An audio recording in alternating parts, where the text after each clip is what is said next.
சிறகடிக்க ஆசை சீரியலில் அடுத்து வரதுக்கான எபிசோடில் நம்ம சிந்தாமணிக்கு இருந்துட்டு ஆல்ரெடி ரேக்கா இருந்துட்டு ஒரு வீடியோ அனுப்புகிறாங்க. நானாக தான் விருப்பப்பட்டு நீங்கள் என்னை அடைச்சி வச்சுட்டு இருந்தீங்களே அந்த இடத்துல இருந்து தப்பிச்சு வந்தேன்.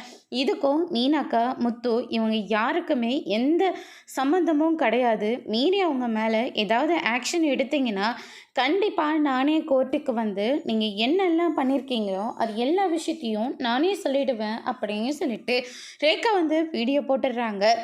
நாங்கள் இவங்க வீடியோவுக்கு மீறி முத்து மீனா மேலே ஆக்ஷன் எடுத்தாக்க கண்டிப்பாக உங்கள் பொண்ணு கோர்ட்டுக்கு வந்து நடந்த எல்லா விஷயத்தையும் சொல்லிட்டா அவ்வளோதான், என் வேலையே போயிடும், என்னை விட்டுருங்க சார் அப்படின்னு சொல்லிட்டு போலீஸ் வந்து அங்கேருந்து போயிடுறாங்க. இதுக்கு மேலே ஏதாச்சும் ஒன்று பண்ணியே ஆகணும் அப்படின்னு சொல்லிட்டு நம்ம சிந்தாமணியும் மூர்த்தியும் அவங்களுடைய ஆட்கள் எல்லாரையும் வர சொல்லி நம்ம முத்துவோட வீட்டில் வந்து பயங்கரமாக சண்டை போட்டுட்ருக்காங்க. முத்து இருந்துட்டு உன் பொண்ணு வேணும்னா நீ போய் தேடி இருக்கணும், அவங்க 2 பேரும் உண்மையாக லவ் பண்ணுறாங்க, அவங்கள சேர்த்து வைக்கிறேன், மற்றபடி நான் வேறு எந்த தப்பும் பண்ணலை, தேவையில்லாமல் இங்கே வந்து பிரச்சனை பண்ணிகிட்ருக்காத அப்படின்ற மாதிரி சொல்கிறேங்க.